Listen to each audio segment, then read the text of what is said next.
اطفال نازنین و دوست داشتنی، السلام علیکم. امیدوار هستم همتون صحتمند باشین، آماده باشین که درس نو خود را گوش کنین. باز هم درس جدید خود را باید با چی شروع کنیم؟ با کلمه مبارک بسم الله الرحمن الرحیم. آفرین، بسیار خوب گفتین، بسیار خوب. کلمه مبارک بسم الله الرحمن الرحیم. درس جدید ما و شما اگر الف باره بیاید چطور نوشته میشه، چطور تلفظ میشه. ببینین به این شکل نوشته میشه و ار تلفظ میشه، مثل ار در کلمه اره. ار در اره، الف و ری ار در کلمه اره. ار خودش هم یک کلمه خورده است و وقتی که یک گردک همراهش آمده اره شده.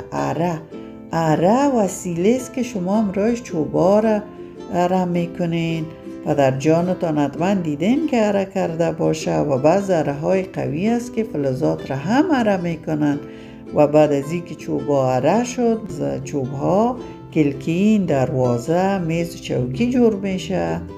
ار در کلمه اره. ما براتون سرخ پرداز کردیم که خوب ببینین. اره.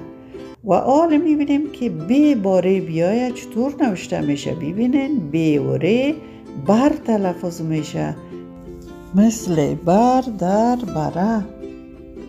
بر در کلمه بره.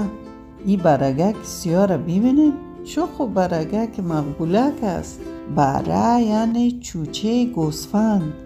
این حتما گوسفند قرقل است که بسیار مقبول می باشه، پشمش چنگک می باشه. این رنگش سیاه است. ما براتون سبز پرداز کردیم بیوره را که شما خوب ببینید. همراه بیوره یک گردک آمده بره شده. بر در کلمه بره. بر در کلمه بره. حال میبینیم که پی باره بیاید چطور نوشته میشه و چطور تلفظ میشه. پر. پی و ری پر، مثل پیره در کلمه پر. خود پیره یک کلمه معنادار است، مثل پیره پر.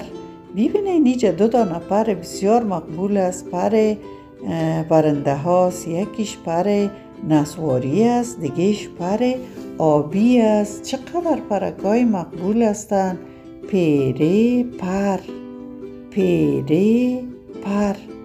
پیوره پرداز براتون دادیم که خوب شما ببینین که پیوره چطور نوشته میشه و چطور تلفظ بشه.